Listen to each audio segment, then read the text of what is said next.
y'all, my name is Shakina Simone and I'll be talking about how to get scholarships. So from my experience, I have gotten scholarships at the high school level, the undergraduate level, and at the graduate level and beyond. So hopefully what I can say will help you a lot. So for high school, a lot of scholarships are dependent on your standardized test scores, so ACT, SAT. For me, I was focused on the ACT and also having a high GPA. So those are like the bare minimum requirements, but being part of clubs and organizations at the high school level definitely helped you to elevate your case above other applicants for scholarships. So I would recommend for the standardized test starting early. I believe you can start taking it like you're in 8th grade or either in 9th grade. I forget what exact year you can start taking it, but as soon as you can start taking that standardized test, start taking it. Because you don't want to get to your senior year and you take it once and you don't like your score, but you've kind of run out of time to make it more competitive in time for like college applications. So you don't want to put yourself in that situation, right? So start early so you can kind of learn what you need to work on. And from there you can get tutors, or you can wait until you take those classes that will be covered on those tests with those subject matters and things like that. Whatever the case may be. There are some people that are able to take it once and get a high score. Some people take it several times and can't like get a high score. So it's really dependent on what your abilities are and what your means are. But it does not hurt to start taking it early if you are able to. And beyond the test scores, again, with a high GPA, you can take AP courses. So I took every AP course that's offered at my high school, which that is not a bragging thing. We didn't have a lot in my high school, but I took a lot, so that definitely lifted my GPA above a 4.0 and definitely made me more competitive whenever I was applying for scholarships. And in regard to like the search for scholarships, I would look in your local school board's website. They have all the ones that most people would be able to apply for, and they have the qualifications listed, so that's an easy resource that you can use. Another thing that I look up are scholarships on the state level. Yes, they're more competitive because the candidate pool is larger than it would be on a local level. However, like, you never know until you try, so at least give those a go. And on the national level, I would look up reputable scholarships. There are a lot of scholarships that are just like, oh, no essay to enter, or write a 250-word essay and we'll consider you. It's really like lottery based, and it's a waste of time.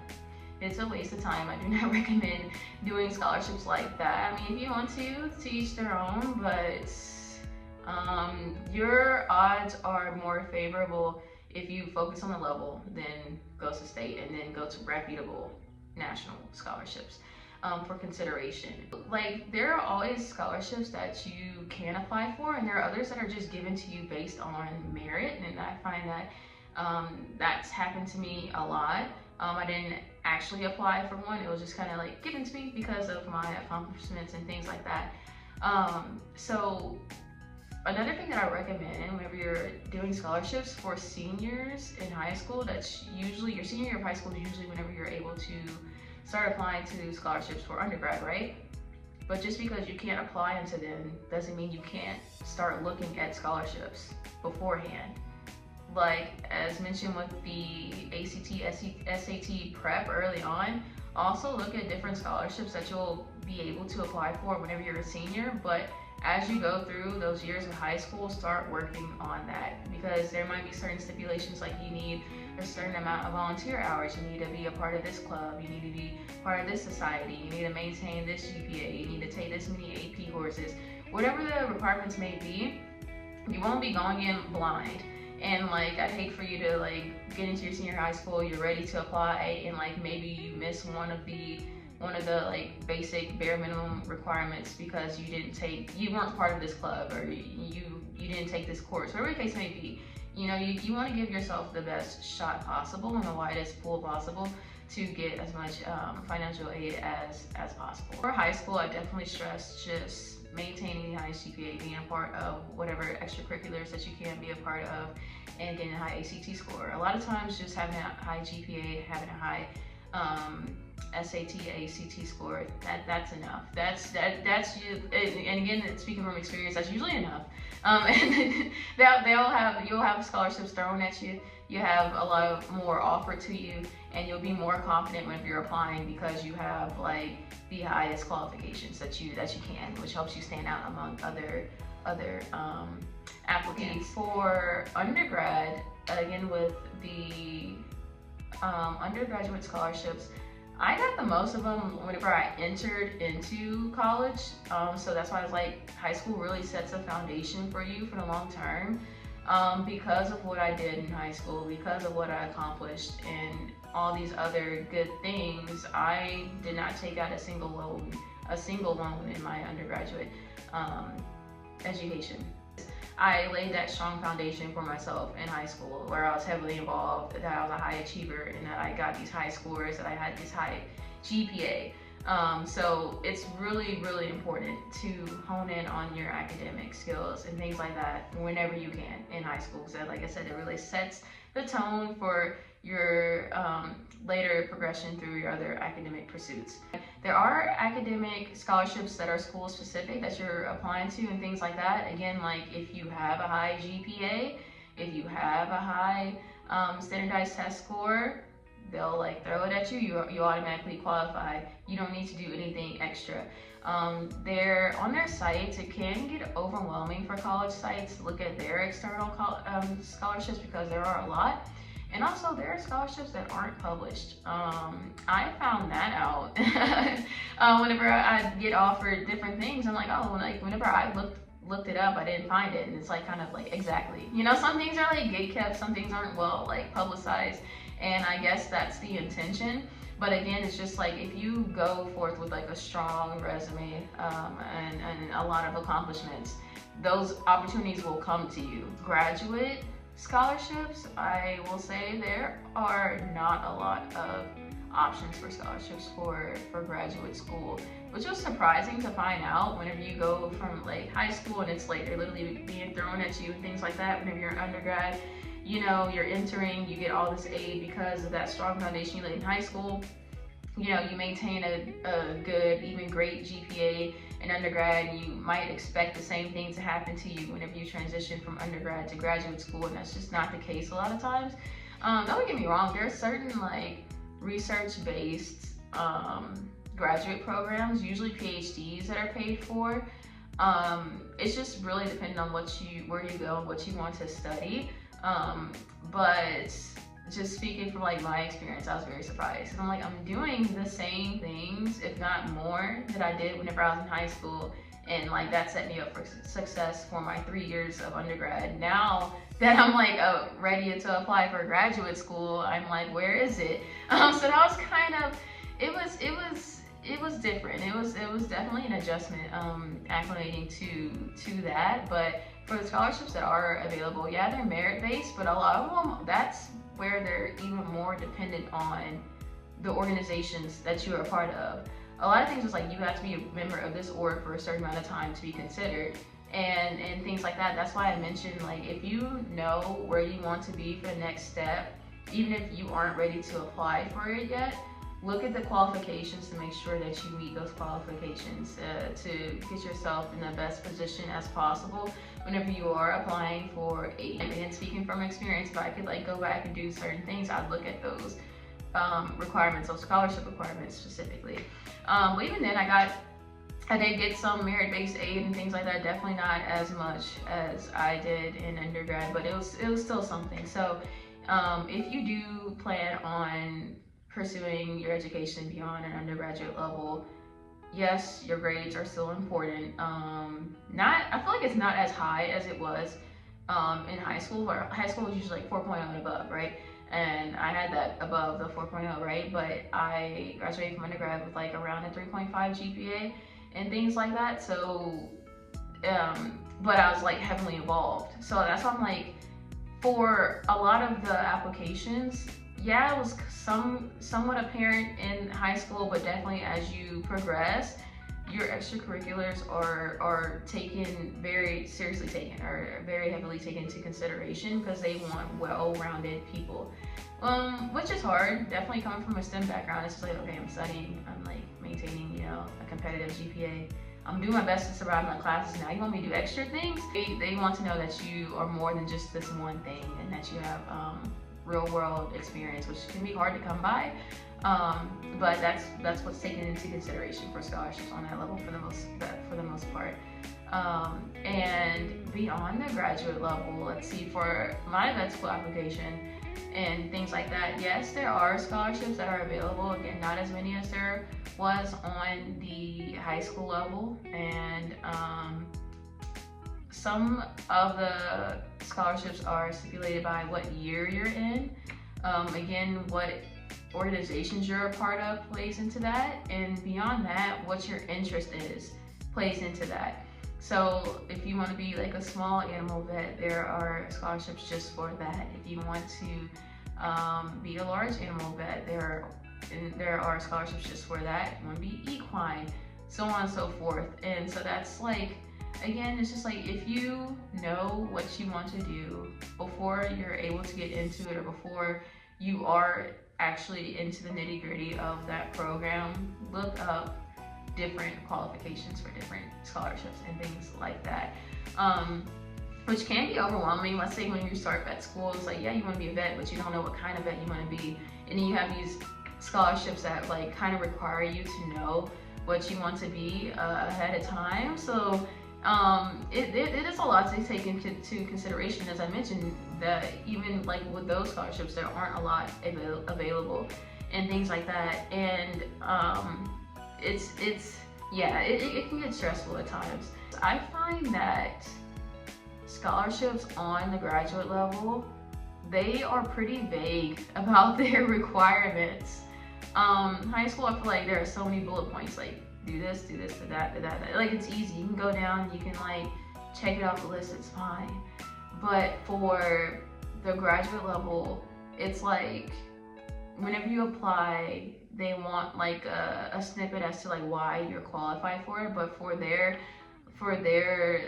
specifics of that scholarship though, it might only be like 2 sentences of just like, we're looking for this kind of skill, explain how you need it. And it's just like, oh, huh? Like, it's so interesting going from you need this GPA, you need this score, have this extracurricular, have this, that's it, to like, just tell us about yourself and we'll see. That's very much the vibe. Like, we'll let the committee decide if we want you to get it or not, which is very interesting reality and things like that. And that can honestly be more stressful, because it's just like, oh, for those scholarships from like the high school level, even on the undergraduate level, like, okay, I'm a shoo-in, right? I not only meet these requirements, but I exceed these requirements.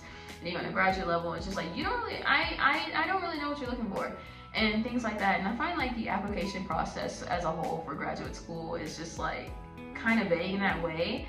And it's just like, that's why it's important to, again, just like look into what you want to go to, really know why you want to go into it, and whatever you apply for application wise or like scholarship wise, really like put your best foot out there every single time. So it's like more high stakes. Look on your university site. A lot of times for like your specific program, whoever is the head of it will send you a scholarship link or other scholarships that you might qualify for, but that's about it. It's not as easy as the high school, like, I'll just Google, and see what comes up and apply. It's really school specific, and it's like not as many available. And again, with the vague requirements, you're just like, oh my god, thing. But those are just the things to look for whenever you are applying. And throughout it all, which I know I mentioned this in like several videos before, is advocating for yourself. There, like, even then with like the preparation that I did and things like that, there at like each level too, it's because I was open about my goals, my ambitions, or just like, hey, I'm applying for scholarships right now. Just being open about like what you have going on to people who like have your best interest in mind, like, and then they'll like recommend things to you. Again, like with the law firms, how like a lot of them offer scholarships that kind of have a small candidate pool, just because people don't know it's out there. And like, even if you look it up, it still might not come up because it might not be like well published or well circulated and things like that. There's different word of mouth things that come about. And also too, I know with one of organizations that I was involved with in high school, did I miss a deadline? I think I asked someone for like a letter of recommendation and then they missed the deadline, so I'm like, okay. But like that same person was like, there's another scholarship, and I'm like, another one? What are you talking about? Like, I hadn't even heard of it. And so it was kind of like, if you know someone who knows someone kind of thing, and then like they knew the person who was like the head of the scholarship, whatever else, and let's just say it worked out better than like the original one I was applying for. But it was just like, huh? So even with all your diligence of looking into it, you still might miss some, and like it either can be because like, I guess you didn't, it's sometimes just like if you don't look up the right combination of words, you won't find what you're looking for, which sucks because you don't know what to look up, or you don't even know that you're like missing out on something. So that's why it's just like being vocal about what you're doing, what your goals are. People will, at least in my experience, like flock to help you in that regard and help you find those opportunities that aren't really out there, or that are kind of designed to be gate kept. Oh, someone recommended this, or someone like, you know, put me into consideration for this, and it's just like, okay, great, awesome, love that, and things like that. So through it all, just again, prepare ahead of time if you can. Look up what you can ahead of time, so by the time application season comes around, whether you're in high school, whether you're in college, whether you're in graduate school, looking to like further education, you know, in professional school and things like that, just ask around and do what you can. It can be an overwhelming process. A lot of times you'll be stuck with writing essays, and I know that gets very annoying, but look at it like this: get this essay out of the way and get some money to you later on. You know, you don't want to just miss out on an opportunity because you don't feel like it at the moment. And that's why preparing ahead of time helps with that, because you're not as overwhelmed as like, oh man, I have like 6 500-word essays to write. I don't want to do it, I can't do it, whatever the case may be. But because you started early, that gave you the advantage. And because you were vocal, you know about all the opportunities that you have at your disposal, and that you're able to make the most out of them and things like that. And even if you're talking to people and they don't let you know about any new scholarships, they can help you fill out the ones that you're currently going through. Whether that be, if you have a good school counselor, you know, they can definitely help you fill it out. If you're in college, whether it be an undergraduate level or graduate level, you have your career advisor that can help you find different opportunities. So definitely just using the resources at your disposal, and that includes the people that are there in your institution to help you be competitive for different things. There are a lot of like employer-based scholarships. So like if your parents are a part of an organization, or your parents work a certain job, you might be able to qualify for those scholarships. I know like with my dad's job, I was able to apply for a good scholarship because he was an employee of that company, and I got that for each year of my undergrad education. So that definitely helped, right? But in regard to the types of scholarships and like the amounts, again, that just varies and that depends. Some scholarships will like explicitly say amount varies. And what does it depend on? I don't know. I guess the donors, or just how many people get the scholarships. No idea. But just knowing that, you know, it can be amount that will help you get like one book, or it can be an amount that like can pay your tuition for the whole time that you're in school. Don't just disregard the smaller ones just because it's just like, oh, it's only like $250. What is that going to cover? A pencil? You know, yeah, but think about it. If you get like 5 of those smaller awards, you know, and you apply and you get them, it racks up. It all helps in some way. So with the amounts varying and things like that, if you are able to, if it's within your power to do so, if you have the time to do so, if you have the means to do so, apply for whatever you can, whenever you can. You don't want to just disregard something because it's not like good enough. You never know how it will benefit you. And again, with the amount varies. Just because it was a certain amount the year before doesn't mean it can't be more, you know, whenever it comes time to give it to you.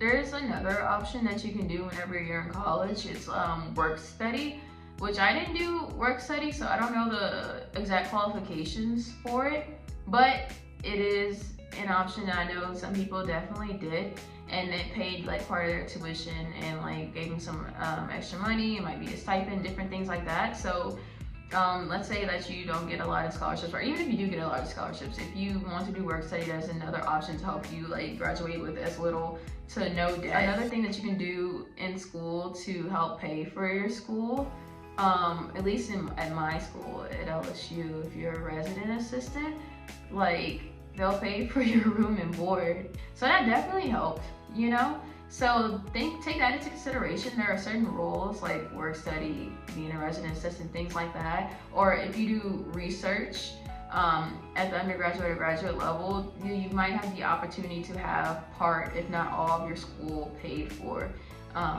So along with like applying to scholarships and things like that, look for those opportunities as well. Now for work study and for, you know, the resident assistant benefits, that is school specific. I can't say that what I've heard about or what I've experienced with that kind of funding is the same at every school, because it's not. And also just the requirements to maintain that, to get those rules also differ from school to school. But just knowing that there are more options for funding out there beyond like the merit-based scholarships is also good to know, to take into consideration if you're planning for your future.